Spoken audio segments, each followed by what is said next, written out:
Hello everyone and welcome back to CSCI210. Um, Go give you a quick peek at my PowerPoint presentation. I usually run in one of those so I make sure to remember all my notes. So if you see me looking off in the distance, I'm not gazing off in the distance, I'm looking at my notes. Okay, put them back where they were. And let's start.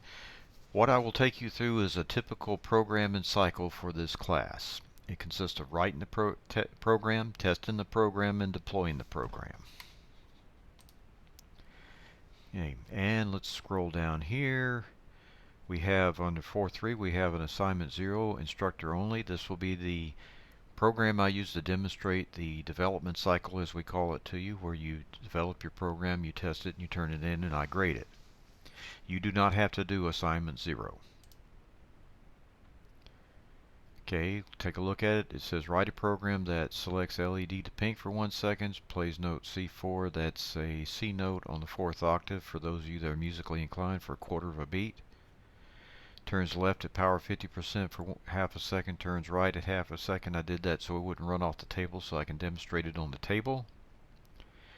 And turn the assignment in per the program deployment instructions. Now I'll sit there and check to see how my camera is positioned. There we go. I'm going to do it where it's down on the desk so you can see the MBOT. Okay, so we will open up our MBlock program that you should have installed already. Okay, a couple of notes to start off with. You notice that this says that the device is CyberPi. You do not have a CyberPi, you have an MBOT. If you turned your program in to me with CyberPi, I know that you actually did not test it. You are supposed to test all programs before you turn them in. Okay, to change the sprite, as they call it, we will delete this one and we'll do an add. And what we'll do is we'll go up to the upper left hand corner and we'll click, and it says set as mostly used device. I'll do that, and it does that, and it selects it. Okay, so I have an MBOT. Okay, and I want this mode switch down here in upload. Do not turn anything in live mode. If you turn it in live mode, it's 50%. Okay, upload mode. Okay, we'll go through the various options we have here. This first one is looks. This is not an option. This LED panel is an extra where you have to pay extra. So you should not have any instructions for this panel. If you do, I know that you really didn't take a look at your code. Okay, next one has show. This is the one we will go through. And it shows colors. It shows it for 1 second, then it turns it back. It just shows it and stays there. And then if you want to get really designer, you can design your own colors.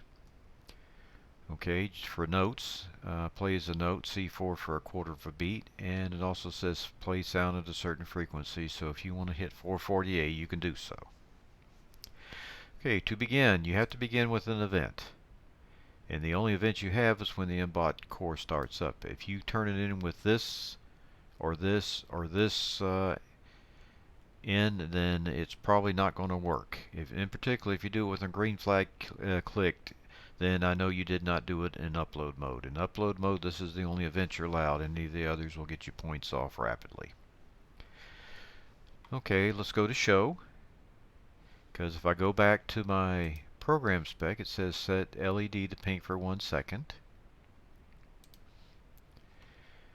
Okay, and here's the one that says all of them. And I change the color by clicking on the color, and I got it that's purple, that's red, that looks kind of pink. Okay, so I've got the first part of it. Now I'll play the note. Now for the second part, it actually moves, and that is an action, so you move to action. And I put two that are fairly easy to do. I have it turn left at power 50% for 1 second, turn right. This should allow it to stay on the desk. If you are not careful, it'll run off the desk, it'll crash on the floor, and it will break, and then there's various problems there.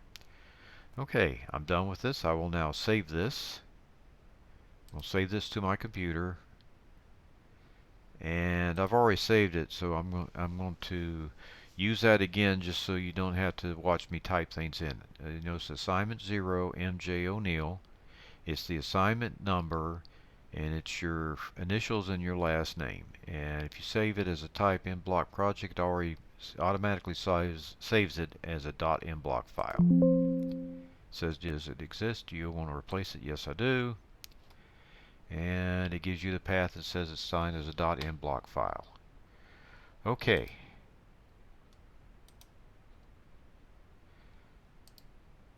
Now the next thing is we need to test it. Now to test it,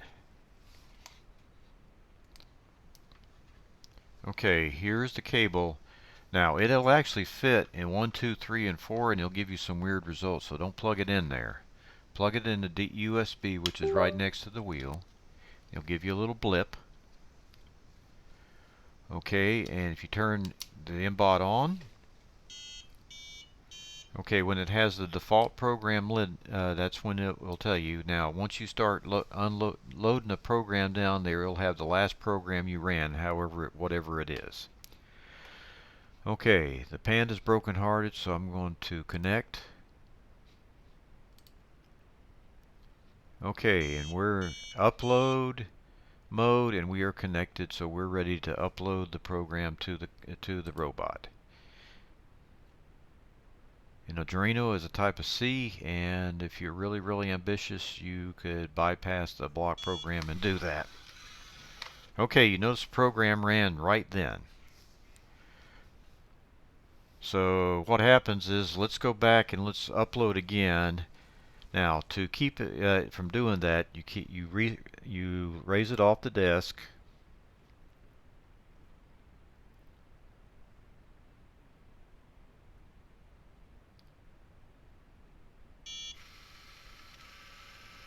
Okay.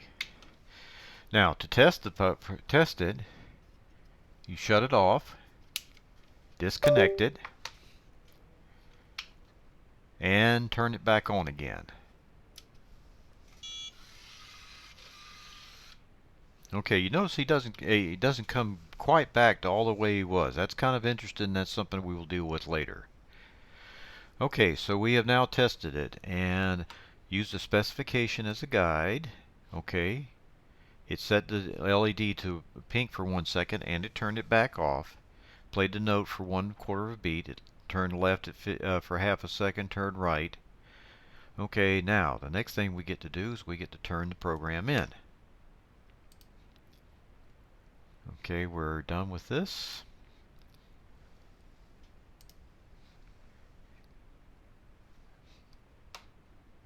Okay, and for this,